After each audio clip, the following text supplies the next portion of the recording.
This is my daughter's 2019 Jeep Grand Cherokee, and she just showed me today that her roof molding is coming up. So we're going to fix that today. Now for about $85, if yours is in such bad shape that you need to replace it, you can find this roof molding available from Mopar or probably some other Jeep accessory dealers. I'll put a link in the description if you want to replace the whole thing. But today we're just going to apply some adhesive and repair this. Okay, so in order, the first thing we're going to do is we're going to clean the roof molding as well as the track that it's in with isopropyl alcohol. We want to get all of the dust, dirt, grime, any material out of there so that we can make a good adhesive bond between that molding and the vehicle. Next, we are going to use the 3M Black Super Weatherstrip Adhesive. This stuff is fast drying, it's solvent based, so what you're going to do is we're going to apply a thin strip to both the vehicle as well as the top molding. We're going to let that dry till it's tacky, and then we're going to push those two pieces together. So we're going to put a thin layer of adhesive on the molding as well as the vehicle, let it get tacky, then push it together. Then we'll push it down into its track. Next thing I'm going to do is I'm going to lay some cardboard on the molding before I lay tape over it. The reason why I'm doing that is I want the cardboard and the tape to really push and hold that molding in that groove while the adhesive sets. So I just cut some pieces of cardboard using a box cutter, and then I will use some painter's tape. This will hold well, but it'll also come off the car without leaving a film. So those are the tools you're going to need. Again, I'll put links in the description to everything I'm using, and let's get started. Okay, so like I said, we're going to pour a good healthy amount of isopropyl alcohol on here, and we're just going to clean the underside of that strip, and we just want to get all that loose film off. And now I'm just rubbing on that track where the vehicle is. I want to get this nice and clean so that our adhesive forms a nice seal. And I could probably tear this thing off if I keep pulling, but I'm not going to pull that hard. I'm really going to try and tuck this thing down and not lift it up. You can actually see where the previous adhesive was holding it. It's just aged. I'm sure this little tip got bent up, and then it just started, the wind kind of grabbed it and started working it back while my daughter was driving. Again, just trying to get all these surfaces clean so that the adhesive forms a nice strong bond. And now if yours does happen to be bent up a little bit, you know, now that it's kind of lifted up, you can kind of work that end, and you do want that to be nice and tucked down low.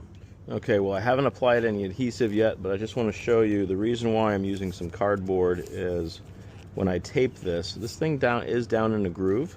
So if I put some cardboard over it and then I tape over it with the painter's tape, I can really kind of hold this thing down so that adhesive sets nice and tight. Alright, we're ready to apply our Black Super Weatherstrip Adhesive. So we're going to take the cap off, and it's got a pointy little end. You can use that to kind of penetrate and get that tube open. Again, this is solvent based, and it's methyl ethyl ketone, or MEK, so it is going to dry pretty quick. So what I'm going to do is gently pull this up, and I'm going to apply a bead as far back as I can go, and then I'll just run this down just like that. Alright, and now I'm actually going to run a small bead under the back side as well. So I'm just going to kind of like caulk, just kind of squeezing it on there. And it is solvent based, so you might want to wear gloves, but once I've got that applied, I'm just going to go ahead and use my finger and kind of smear this around. Again, it is solvent based. I'll use a little MEK in the house to clean up when I'm all done.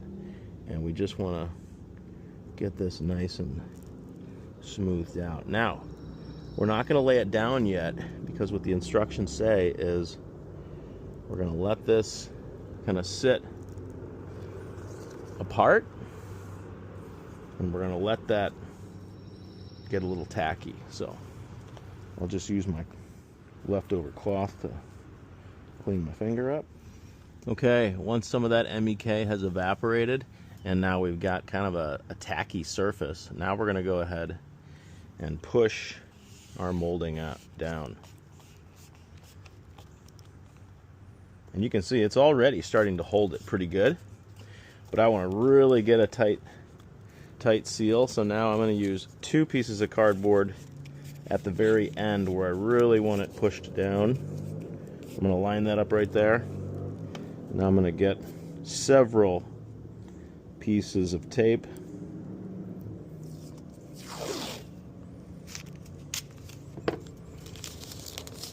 And we'll push that down.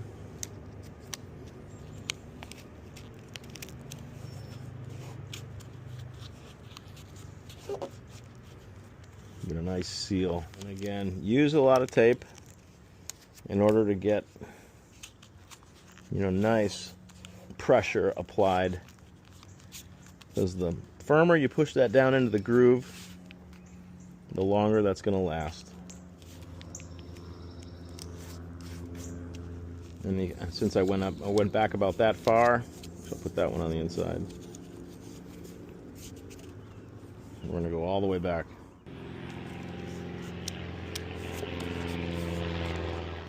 Once you're done taping it, I'd recommend just letting it sit overnight, and you can remove all of that tape tomorrow, and you're all set. All right, so after 12 hours, my daughter did rip the tape off, which is fine. I wanted to show you how I remove the tape, just to emphasize that when you do remove the tape, you kind of want to pull off to the sides. You don't want to pull up on that newly set adhesive. But as you can see, this repair is successful. If you got really bad bends and kinks in this, you can replace this molding for about $80, as we talked about. But this adhesive did a great job, and I hope this video is helpful for you. Thanks for watching. Check out the description for more information and hit that subscribe button if you'd like to see more videos.